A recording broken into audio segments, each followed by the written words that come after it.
Salam target bola.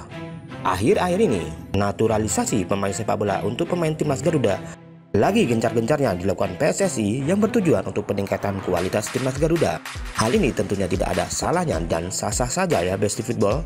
Terlebih pelatih timnas Indonesia Sintayong juga menyetujui akan hal ini dengan beberapa pemain naturalisasi yang sudah dinaturalisasi dan resmi menjadi WNI. Yang kesemua pemain ini sesuai kriteria pelatih Sintayong sendiri berdasarkan kualitas para pemain itu sendiri.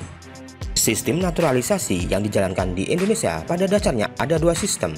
Pertama, salah satu syaratnya pemain dari luar negeri boleh dinaturalisasi jika sudah tinggal di Indonesia minimal 5 tahun berturut-turut atau 10 tahun tidak berturut-turut dengan beberapa aturan lainnya. Yang kedua, memiliki garis keturunan dari Indonesia dengan beberapa aturan lainnya. Nah, dari kedua sistem ini, sistem kedua yang saat ini sedang dijalankan oleh PSSI yaitu memiliki garis keturunan Indonesia, bahkan lagi gencar-gencarnya dilakukan saat ini. Terbaru PSSI merencanakan akan mencari pemain keturunan Indonesia dengan status Grade A. Namun faktanya dalam perjalanan proses naturalisasi berdasarkan pemain keturunan bukanlah hal yang mudah dilakukan. Banyak juga terjadi penolakan dari para pemainnya. Sebagai contoh, Emil Audero yang sempat waktu itu ditawarkan oleh pihak PSSI namun menolak dengan tegas. Ia masih berharap agar dirinya dipanggil memperkuat timnas Italia.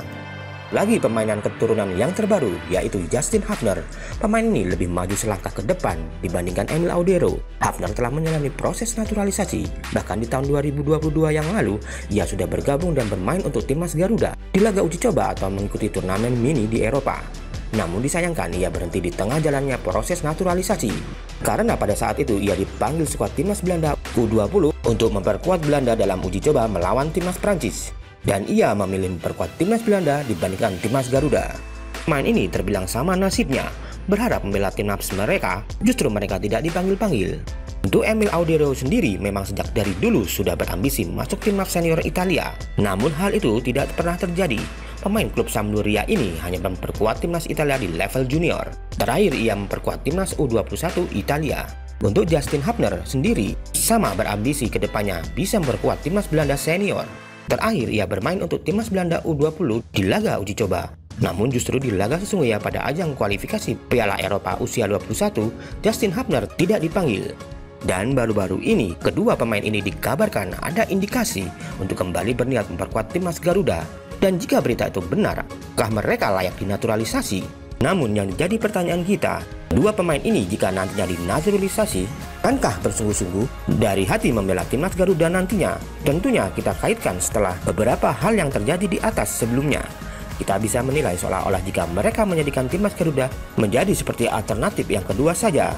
Ketika pilihan utama mereka gagal terlaksana, mereka akan memilih alternatif kedua. Ingat Bray, membela suatu timnas itu suatu kebanggaan bagi pemain bola dimanapun yang tak ternilai harganya. Dan niat dari hati yang paling dalam, bukan untuk sekedar pilihan cadangan saja, namun menjadi hal utama dan tak bisa dipilih-pilih. Jika dilihat dari sistem manakah yang lebih efektif, apakah berdasarkan lama tinggal di Indonesia atau berdasarkan garis keturunan? Jika kita amati kembali, sistem pertama berdasarkan lama tinggal lebih efektif bila dihubungkan dengan patriotisme dalam bersungguh-sungguh membela timnas Garuda dari hati yang terdalam. Namun beberapa pemain berdasarkan garis keturunan pastinya juga ada yang membela timnas Garuda dengan jiwa patriotisme tinggi. Sebagai contoh, Jordi Amat, Stefano Lillipali, Elkan Bagot, dan lain-lainnya. Yang sudah kita lihat aksi mereka membela timnas Garuda yang tak perlu diragukan lagi. Termasuk beberapa pemain yang baru bergabung yaitu Sandy Walsh, Sean Patiyama, Rafael Storey, dan Ivar Jenner. Kita harapkan mereka melakukan hal yang sama seperti pemain keturunan lainnya yang sudah membela timnas Garuda sebelumnya. Nah, jika dilihat naturalisasi berdasarkan lama tinggal, hal itu bisa kita lihat salah satu contohnya seperti Gonzalez dan Spasojevic. Mereka dengan ikhlas menjadi WNI tanpa embel-embel apapun. Dan terlihat bila membela timnas Garuda, mereka bersemangat dan berjuang keras agar timnas mendapatkan hasil kemenangan, terlepas apapun hasil akhirnya. Di mencari pemain naturalisasi tidak ada salahnya mau berdasarkan lama tinggal ataupun berdasarkan garis keturunan. Yang paling utama mereka dipilih atas dasar kemauan sendiri dan niat dari dalam hati yang paling dalam. Dengan begitu ketika ia berseragam timnas Garuda nantinya akan benar-benar berjuang keras dan rela berkorban memberikan yang terbaik untuk timnas Garuda. Tidak hanya bermain untuk timnas atau meraih kemenangan saja, namun ada rasa bangga dari hati mereka membela timnas Garuda.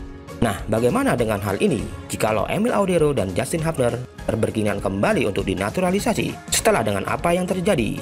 Apakah kalian setuju atau tidak? Tulis di kolom komentar. Oke pecinta bola, fanatik bola, dan penggila bola se-Indonesia, mohon dukungannya dengan subscribe channel Target Bola. Satu dukungan kalian sangat berarti buat kami. Terima kasih.